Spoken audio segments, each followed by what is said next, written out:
hubungnya ya.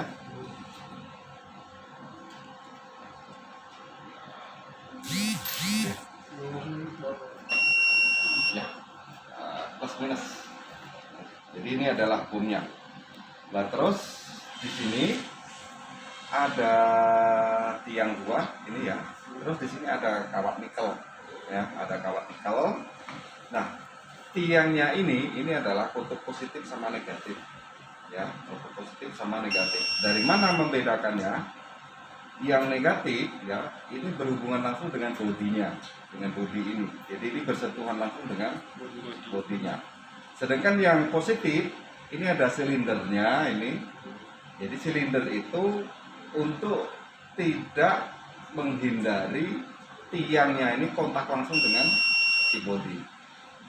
Karena apa kerjanya di situ di dalamnya, nanti di dalam hubungnya ini dialiri dengan tegangan ya, dialiri dengan tegangan itu sekitar 60 volt ya, 60 volt DC. Nah, hanya ampernya yang tinggi. Sehingga pada saat tegangan masuk ke sini ya, ini terjadi bara api. Ya, terjadi bara api. Nah, terus nanti di sini ada benang. Benang itu adalah fuse-nya ya, ada resistennya.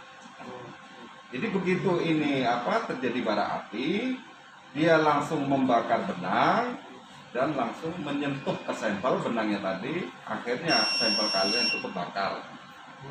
Nah disitulah terjadi pengebuman ya. Itu cara kerjanya secara singkat ya. Nah yang ini adalah kutub positif ya, yang ini adalah kutub positif. Terus yang bodinya ini negatif ya. Jadi ini yang kontak langsung dengan bodinya itu negatif. Sedangkan yang ini sendiri, ini kan ada lubang nih. Nah, jadi ini nggak bersentuhan dengan ini. Nah, dilindungi dengan si mikanya ini tadi. Oke, sudah? Ya, angkat. Beratnya sudah. Ini namanya. Nama bahannya lah Ignition Kit ya. Jadi panjangnya sekitar 4 cm. Oke. Cara masang benangnya seperti ini. Temukan ujung dengan ujung, ratakan, temukan, ratakan, ya. Baru kalian pegang ujungnya, ya. Baru kalian pegang seperti ini. Terus disimpulkan ke kawatnya ini. Cara menyimpulnya seperti ini, ya. Perhatikan ini, ya. Ini masukkan. Terus ini kalian tarik, baru ditarik, ya. Jelas ya? Sekarang silakan kalian pasang. Menggunakan alat bantu insect ya seperti ini. Oke, kita sentuhkan ke sampelnya. Nah, sekarang ini kita angkat pelan-pelan. Usahakan benang jangan lepas dari atau tidak menyentuh ke sampelnya. Jadi kita pastikan, kita yakinkan benang tetap menyentuh ke sampel. Kalau tidak menyentuh ke sampel, tidak bisa analisa atau gagal. Ya. Perhatikan ini ada knot di depan ini. Ini harus posisi awalnya ke depan, merapat sedikit ya. Nah, ya yang ini ada celahnya ini. Ini cara masuknya seperti ini pelan-pelan. Kita yakinkan betul-betul benang tadi masih menyentuh ke sampel. Kalau sudah kita letakkan seperti ini, baru kita tekan.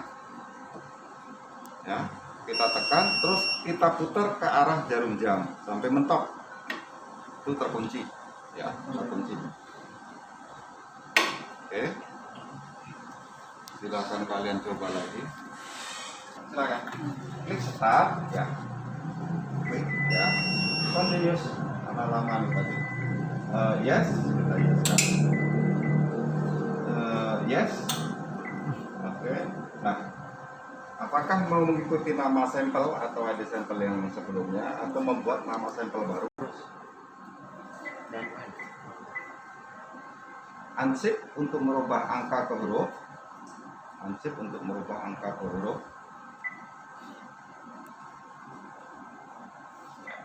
Masukkan nama sampelnya, terserah. Itu hanya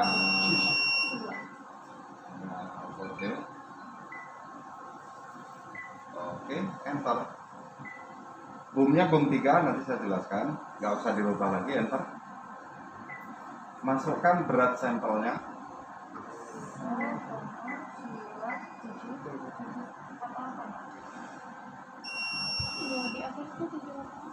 Ya, nggak apa-apa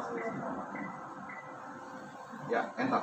Iya, kita tunggu dulu kurang lebih sekitar 14 menit.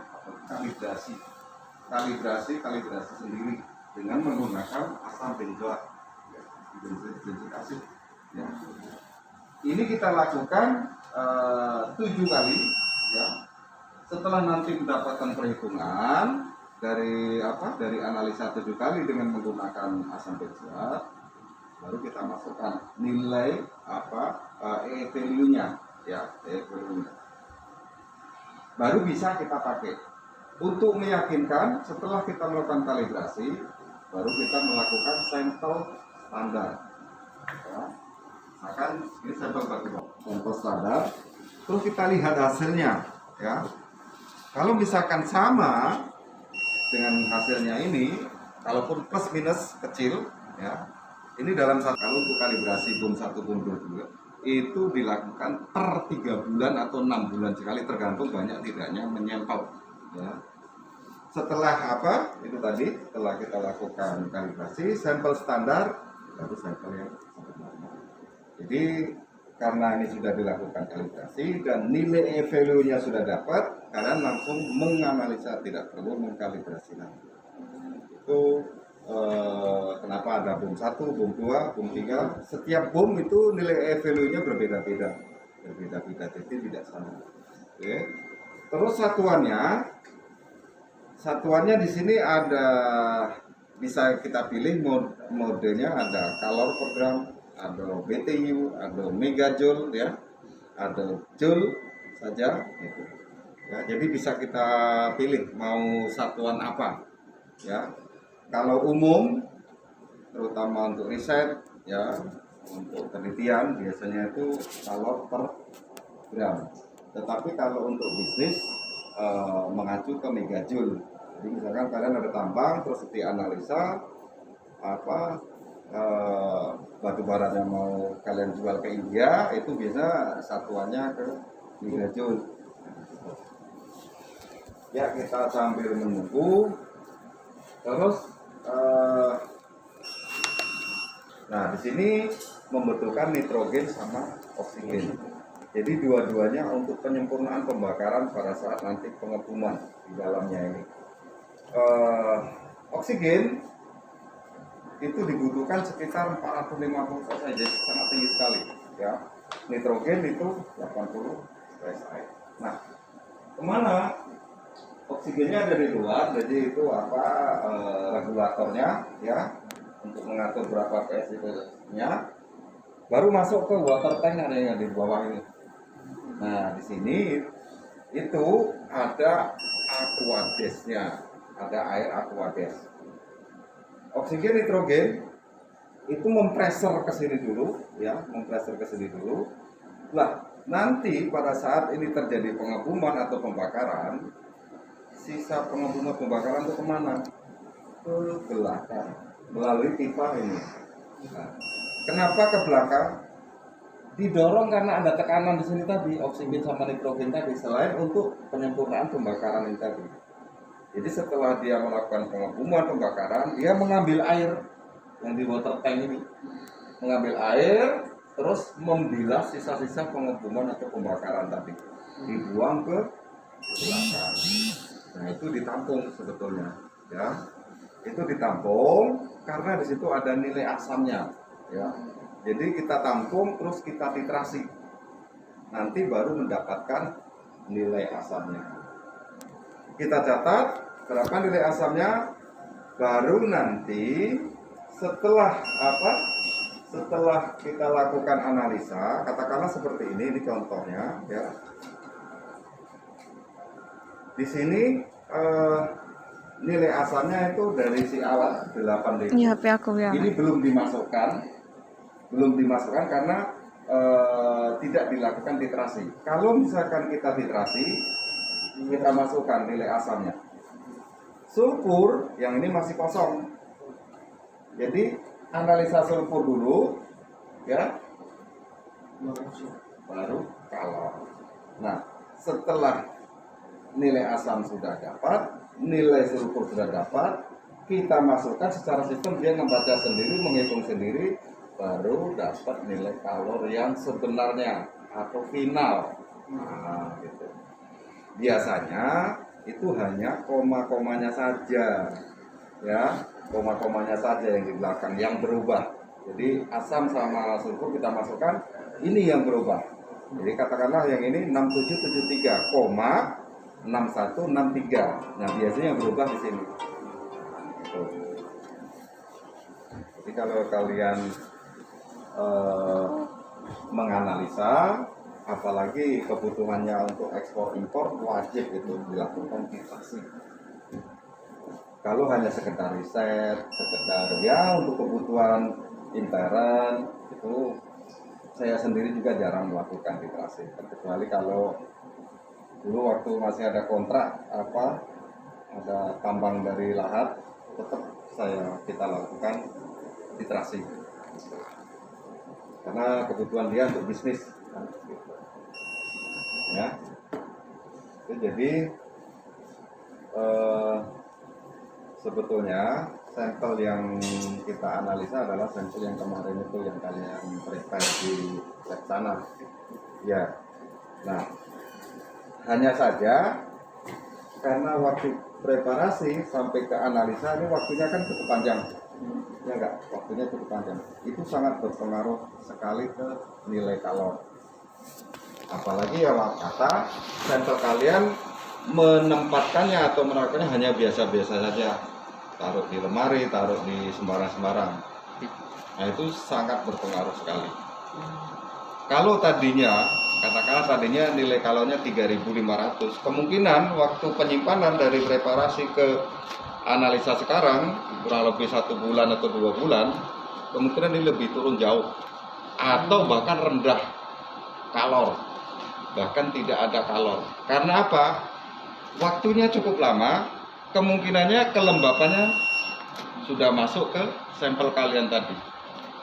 Semakin kelembapan tinggi, semakin rendah nilai kalornya.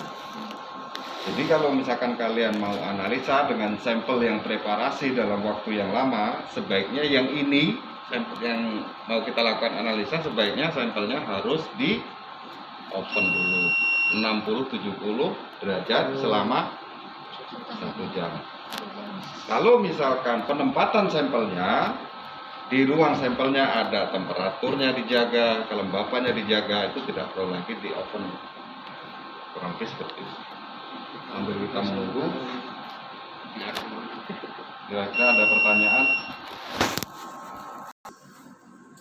Oke.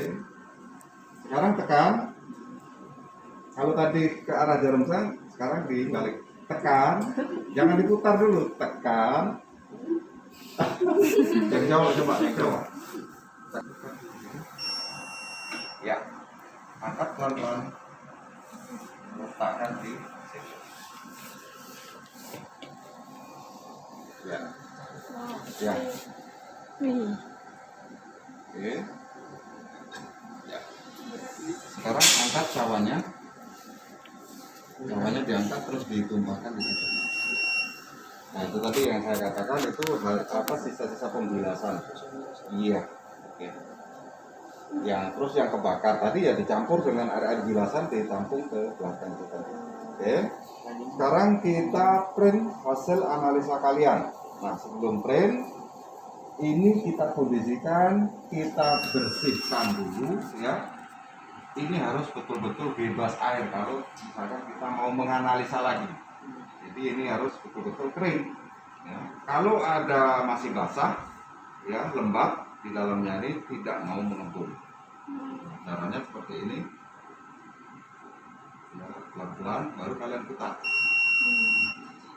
Ini hasil apa? Oke, kalau sudah, yang sampingnya itu harus betul-betul kering. Kenapa nggak pakai tisu? Pengalaman kalau pakai tisu pada saat dia basah. Oke, setelah itu yang ini tetap kita bersihkan juga. Nah, ini sisa-sisa air tadi harus betul-betul kering, ya, betul-betul kering. Oke. Ini harus betul-betul kering. Ini hanya saya kasih contoh saja. Oke. Kita lihat hasil 5.500. 5.500 itu jarang. Jadi umumnya biasanya ya frame-nya antara 3.000 sampai 4.000. Klik frame. Frame, yes. Sekali lagi. Yes.